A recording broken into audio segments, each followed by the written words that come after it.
कुल महावीर भगवान की जय। आचार्य गुरुवर 108 है। परम तपस्वी परम ऋषि संत श्रोमणि पंचवश के जल के त्यागी स्वतंत्र सेनानी ज्ञान वृद्ध तपो वृद्ध वयो वृद्ध वात्सल्य मूर्ति आचार्य श्री 108 है। नेमी सगर जी महाराज की जय। भव्यात्माओं, हमारे आचार्यों ने बहुत अच्छी बात कही है। मोक्ष महल की प्रथम सीढ़ी याविन ज्ञान चरिता। मोक्ष मार्ग पर जो आरूढ़ होना चाहते हैं, जिन्हें मोक्ष की इच्छा है, हमारे आचार्यों ने मोक्ष को प्राप्त करने के लिए किसी प्रकार का कोई भी पाबंदी नहीं लगाया, लेकिन इतना अवश्य कहा है कि मोक्ष मार्ग किसको प्राप्त होगा। जो मोक्ष की इच्छा रखता है एवं मोक्ष मार्ग की प्रथम सीढ़ी सम्यक दर्शन ही है।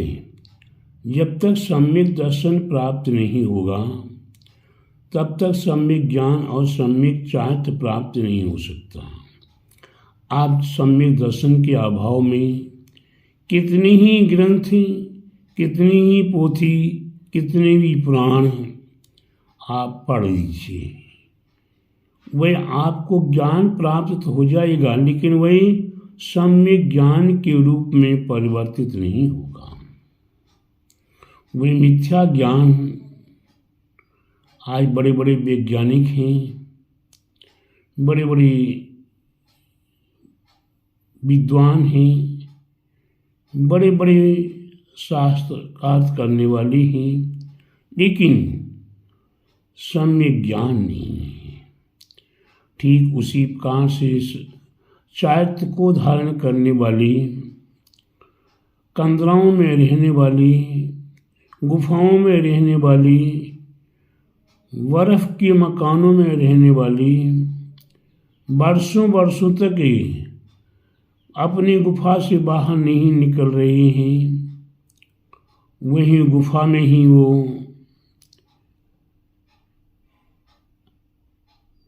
कंद आदि भक्ष्य अभक्ष्य पदार्थ ग्रहण करके तप में लीन हैं और अनेकों प्रकार की साधनाएं कर रहे हैं। नग्न व्यक्ति भी, नागा साधु भी हुआ करते हैं। वे पहाड़ों में भी नागा बनकर रहते हैं। समय समय पर कुंभ आदि में भी वह नग्न साधु आते हैं। लेकिन प्यारे बंधुओं, सम्यक दर्शन नहीं है। अपने सच्चे देव, सच्चे गुरु, सच्चे शास्त्र पर श्रद्धान होना सम्यक दर्शन है। सम्यक दर्शन जिनको प्राप्त होता है उनके पास 8 अंग हुआ करते हैं। सम्यक दर्शन के 8 अंग बताए हैं। ऐसे 8 अंगों में से एक भी अंग गड़बड़ हो गया तो वह सारा सम्यक दर्शन नष्ट हो जाता है। निशंकित अपने सच्चे देव शास्त्र गुरु में शंका नहीं करना। प्यारे बंधुओं,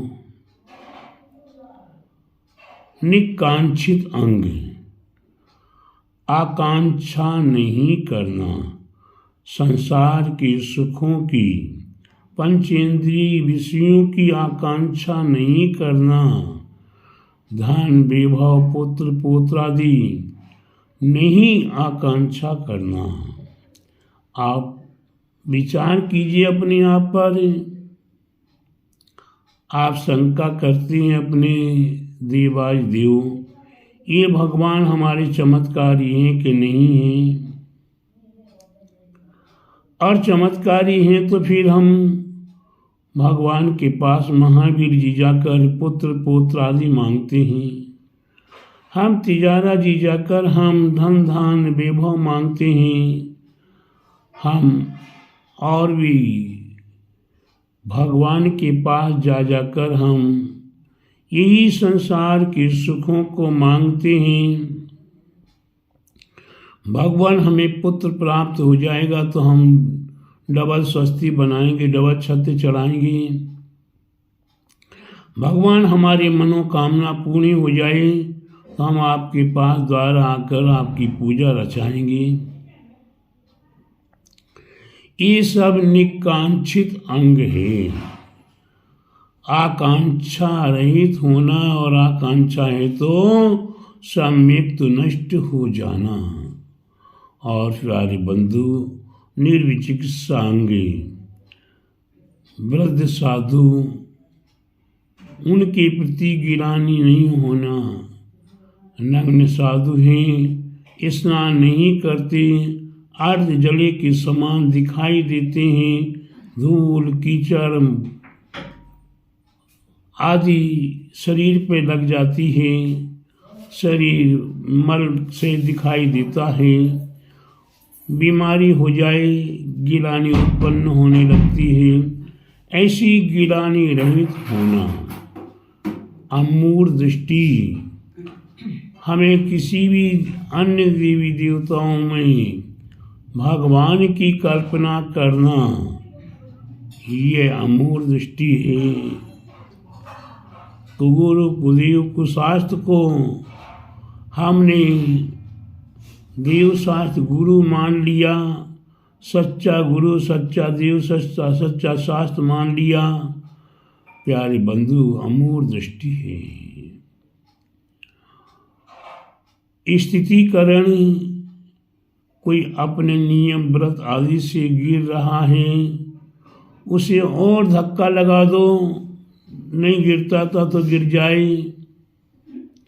अमूढ़ दृष्टि। प्यारे बंधु, स्थितिकरण, कोई गिर रहा है उसे हमें साध कर ऊपर उठाने की आवश्यकता है, लेकिन हम धक्का मारने की आदत बनी हुई है।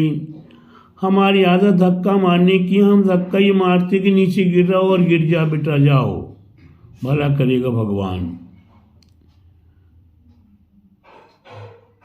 उपगुणांग, किसी के दोष उत्पन्न हो जाए, उनके दोषों को उजागर करना, उनके दोषों को सारे जगत में बताना, दोष है या नहीं है।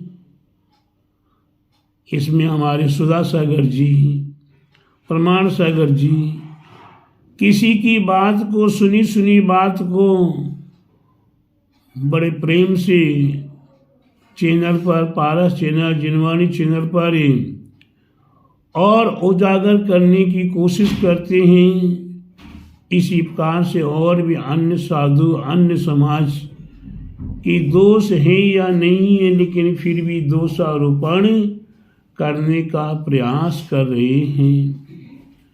प्यारे बंधुओं, ये हमारे आपके लिए स्थितिकरण, वात्सल्य अंग, एक दूसरे को हम गोवत समान प्यार करें, एक दूसरे को हम स्वीकार करें। और वो भी कैसे, किसी भी प्रकार का कोई पीछे लक्ष्य नहीं होना चाहिए। क्यों कि लक्ष्य के साथ आपकी प्यारे बंधु वो वात्सल्य भावना। गाय का उदाहरण इसलिए दिया है, गाय का बछड़ा जब तक दूध पी रहा है तब तक माँ उस बछड़े से प्रेम कर रही है, प्यार कर रही है। जिस दिन वो दूध देना बंद करती है, दूध पीना बछड़ा बंद करता, उसके उपरांत उस बछड़े से उस माँ का कोई लोभ लालच आकांक्षा नहीं है। इंसान तो प्यारे बंधुओं कोई लालसा सहित रहते हैं कि अंत में हमारा बेटा हमें आग तो लगा देगा, अंत में तो हमारे लिए एक चम्मच पानी तो पिला देगा, अंत में मेरा नाम तो चलाएगा। ये आकांक्षाएं भरी हुई हैं, लेकिन वे गोवत्स प्रेम, वे वात्सल्य कहीं भी नहीं दिखाई देता। यार इसलिए प्यारे बंधु, हम मानव होकर भी गोवत्स समान बिगड़ आकांक्षाओं के हम एक दूसरे के प्रति स्नेह प्रेम रखें। और अंत में सद्धर्म प्रभावना, सद्धर्म की प्रभावना कैसे हो, इस बात पर ध्यान रखना होगा कि हम अपने आप में, एक दिगंबर साधु आए तो हम पूरी समाज गाजे बाजे के साथ, हाथी घोड़ों के साथ ही उन्हीं का सम्मान करने पहुंच जाए, धार्मिक प्रभावना है, बहुत अच्छी बात। और कोई दूसरा साधु है प्यारे बंधुओं, उसने क्या गुनाह किया है, वो भी दिगंबर है, वो भी एक बार भोजन कर रहा है, वो भी पैदल चल के आ रहा है, वह भी तो केशनोंच कर रहा है। प्यारे बंधु, साधु हैं, दोनों साधु बराबर हैं। हो सकता है कि जिस साधु को आप सम्मान आदि करे, वो साधु में कहीं कोई ना कोई अवगुण छिपा हुआ हो, और जो साधु का आप सम्मान नहीं कर रहे, आदर नहीं कर रहे, वात्सल्य धर्म प्रभावना नहीं कर रहे हो उसके निमित्त से, तो प्यारे बंधु हो सकता कि वो साधु अनेकों प्रकार का त्यागी हो, अनेकों प्रकार का तप साधना कर रहा हो, और अनेकों प्रकार की उसके पास रिद्धि सिद्धियाँ उत्पन्न हो गई हों। तो प्यारे बंधु, आपने उसका मान सम्मान नहीं किया, तो ये सम्यक दर्शन का 8वां अंग धर्म प्रभावना, इस धर्म प्रभावना में ही नादिकता भावना हुई तो आपका सम्यक दर्शन नष्ट हो जाएगा, चाहे वो श्रावक हो या साधु हो, चाहे वो दया सागर क्यों ना हो। प्यारे बंधुओं, ये 8 अंगों में लेकिन किंतु परंतु होते हुए कहीं भी पाया जाएगा तो वह भी सम्यक से रहित हो जाएगा। इसलिए प्यारे बंधु, हमें सम्यक दर्शन मोक्ष मार्ग की प्रथम सीढ़ी है, इसे समझना होगा। इसको समझने के लिए हमें किसी की अनुमति नहीं चाहिए, किसी की आज्ञा नहीं चाहिए। ये सम्यक दर्शन स्वयं का रत्न है। इसलिए प्यारे बंधुओं, चाहे वो श्रावक हो या साधु हो, विचार करो अपने आप पर और अपने मन की मलिनताओं को दूर करते हुए, अपने अंतरंग की मिथ्यात्व को अलग करते हुए सम्यक्त को धारण करो। और सम्यक्त को धारण करने के उपरांत सम्यक ज्ञान और सम्यक चारित्र अपने आप ही आपको प्रकट हो जाएगा। इसलिए प्यारे बंधु, मैंने आपको जो संबोधन दिया, इस संबोधन को स्वीकार करो और अपने आप के रत्न को संभालने की कोशिश करो।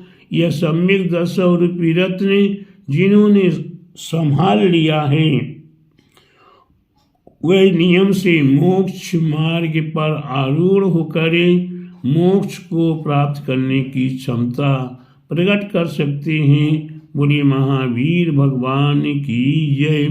बोले आचार्य गुरुवर 128 में 3 कम 9 करोड़ महामुनि ऋषि राजों की जय।